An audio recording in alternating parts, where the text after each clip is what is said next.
This is Molly. Welcome to Purpose, where we are trying to make sense of this world by going through the Bible. Last time we read about Dinah, Jacob's daughter, and when Shechem raped her. And I just had so much to say about that, I decided to keep the video rolling. I just came inside and I just couldn't let it go.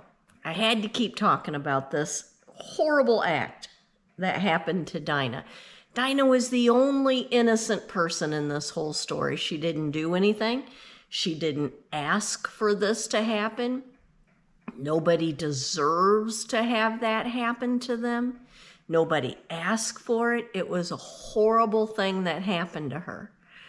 And last time we talked about that.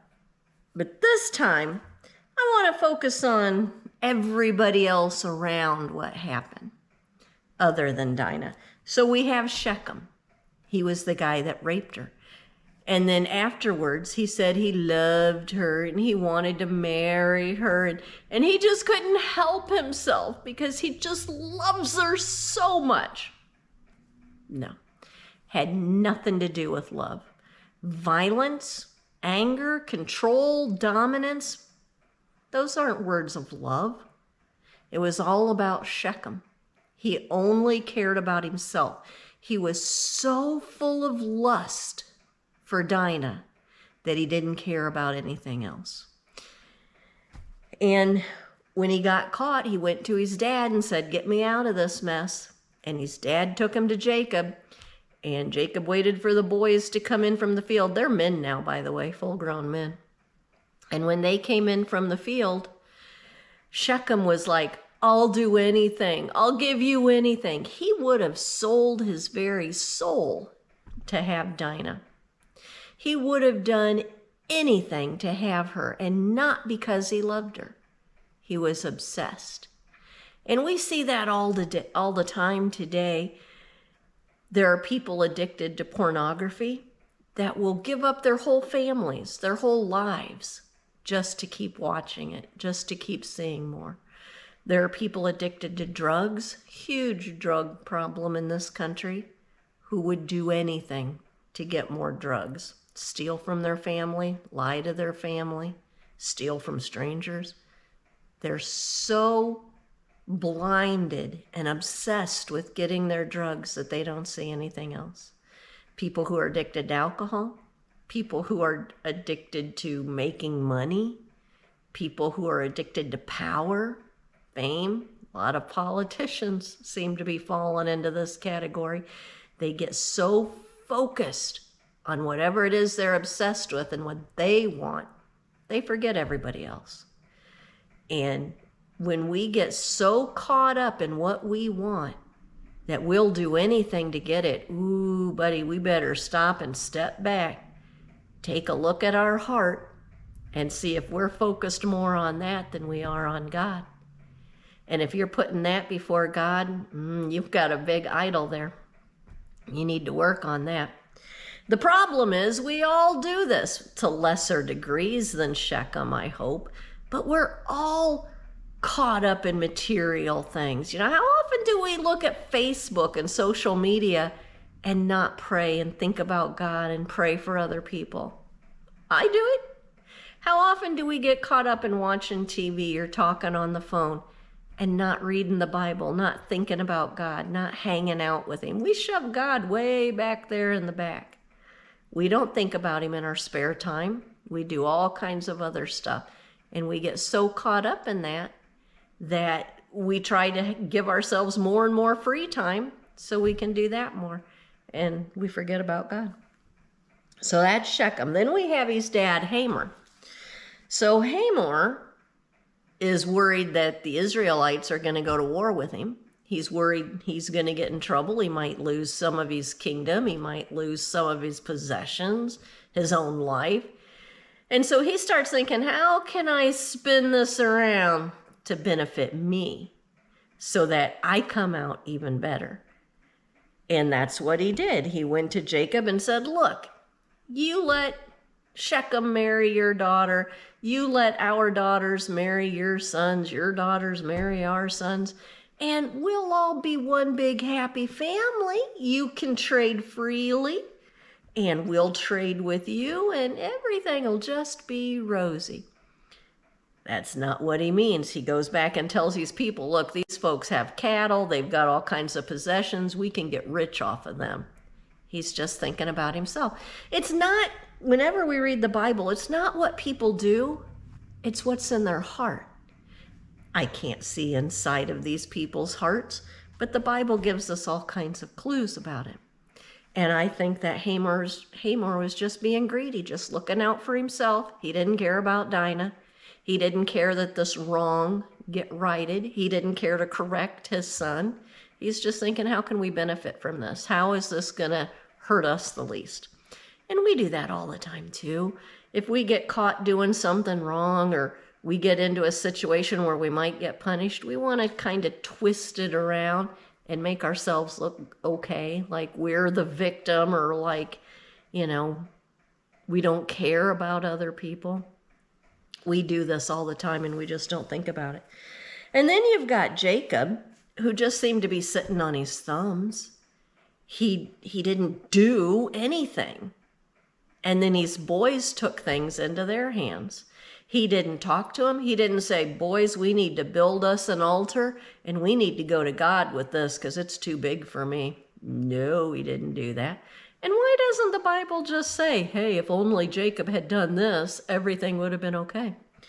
The stories of the Bible don't tell us what we should do. They tell us what happens if we don't do what we should do. Jacob should have gone to God with this. He should have taken his family, got down on their knees and prayed and asked God to touch their heart and guide them and lead them. But he didn't do that. He didn't teach his sons. He didn't show them what to do. He just sat on his hands and, oh no, what are we going to do? We're outnumbered in this land and we might have to leave. That's all he was worried about.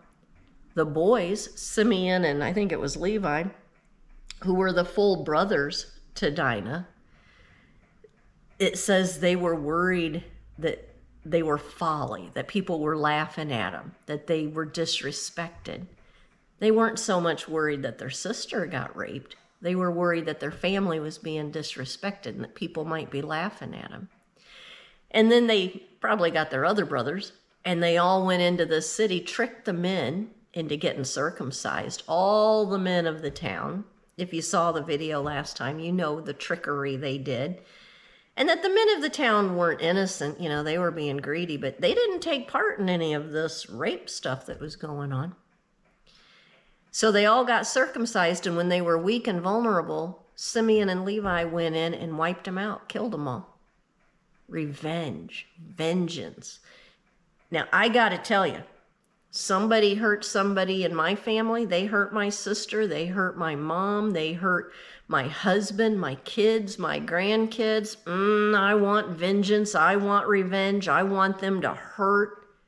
That's my first instinct. Hopefully in my heart, it's because of my love for my family member and not because I got embarrassed, not because somebody might be laughing at me, but because I'm concerned for my family member. But even so, we can't go and hurt people that had nothing to do with what happened just because we're mad. We don't have the right to hurt other people just because we're mad. We go to God with it. We ask him what to do. We go to the law. There are processes to deal with this. You don't just go out and do whatever you want willy-nilly because somebody hurt you. Now, with that said, somebody hurt my baby, I'm going to want to hurt them pretty bad. And I hope that I can ask God to give me the peace and the trust in him that I need to not do that, because it would take God to hold me down. So Jacob let the boys down. The boys let Dinah down. Everybody's letting each other down except Dinah. She didn't do anything wrong. And I think it's interesting that God sent them back to Bethel. Told them, get up, go back to Bethel. which is where Jacob wrestled with God when he wanted the blessing and where his name was changed to Israel. God saying, you better get back to me. You start remembering me. You start putting me first. Not because God wants to be number one and, ooh, look at me. I want all your praise. Bow down to me.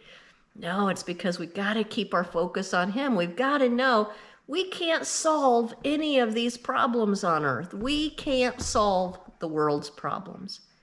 What we can do is go to God and say, I don't know what to do.